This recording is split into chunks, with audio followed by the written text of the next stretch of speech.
Nemesis. Log number 3-55. The next day, we continue with our quest, asking prying questions, trying to offer credits for info, but nobody knows shit. Nation of the tongue-tied we're dealing with here. The symbol. What could it mean? What do they both have it in the same spot? What kind of group could they belong to? We're desperate for anything, just a little hunch to start.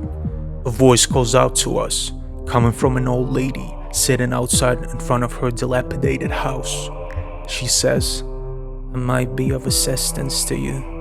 The grandma, just with white hair, addresses us directly but looks up and away. There is no gleam in her eyes. They look gray and empty. The color faded, so did her vision. She had been in Chaplar since before Chiz built the city on the surface, since before the ice started to melt.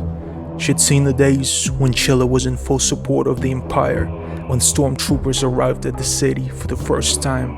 She was just a kid back then. How the Empire recruited Chiz to join them, to be their ally on a mission to take control of all the power in the galaxy and create their fascist regime, establish the Empire's dictatorship as a single ruler in the galaxy. She's lived through plenty of tumultuous times in our galaxy's history, seeing the birth of it firsthand. She claims not to be a superstitious person, but that she knows a prophecy we should hear. It goes like this. Two of the same tree, but not so much alike. Grave punishment for father's sins comes after gift of love. If one does fly and the other leave does fight, in blood it's stained, the rage will blind its eyes. Erased, destroyed, defaced, in case wrong side it takes.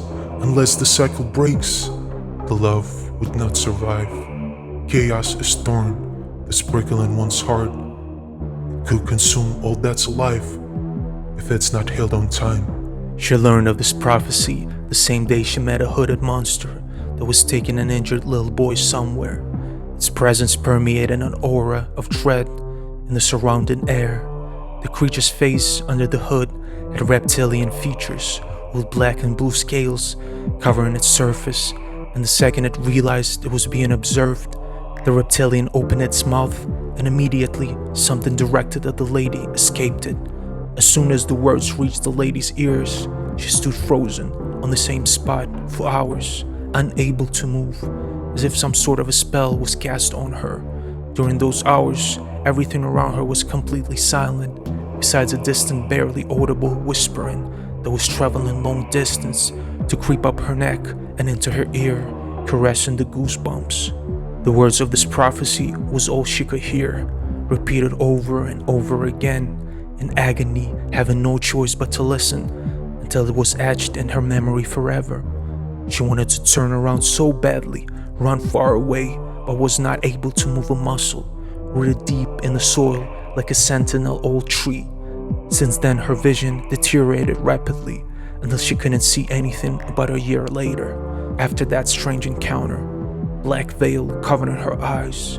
That day she saw something she wasn't supposed to, wasn't allowed to, and her eyesight was the price to pay for it.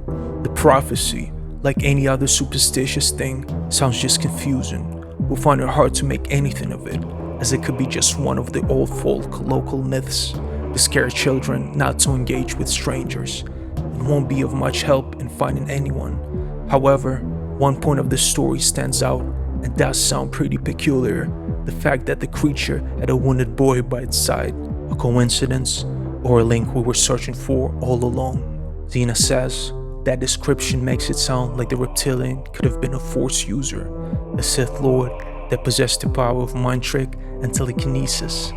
Must have been one of the remaining few if we were to take the lady's story at face value. Since Riza's a lightsaber wielder and a Force user as well, it has to be a connection between the Sith and him. Serendipity has to be on our side here. Xena keeps telling me more about who the Sith are, what they represent. Power-hungry freaks devoted to the so-called dark side. Their social group that allegedly started as a cultist religion. Greed, hatred, and anger were the pillar driving forces of their operation. How they come from Korriban, a planet that used to have the Sith Academy, where Sith Lords trained their heirs in the force of evil. But after the war, It was completely destroyed, and today there is nothing left but ruins of temples and tombs. Korriban is uninhabited. But if we are lucky enough, we might find something there. That's the only connection we have, the furthest we've gotten in this fruitless investigation so far. The identical symbol of Reese and Calypso is still in the back of our minds. This whole ordeal seems to have some cultist undertones, and I wouldn't be surprised if those two were somehow involved with the Sith. Maybe that's what the symbol means, a brand of some new age division, modern followers of the Sith doctrine. With no other evidence to back up this theory, we file this angle of investigation under to be determined. We generously thank the woman with a fair amount of credits she initially refuses to accept and set off for Korriban. She warns us of the possible dangers awaiting us as we are taking our leave. Nemesis.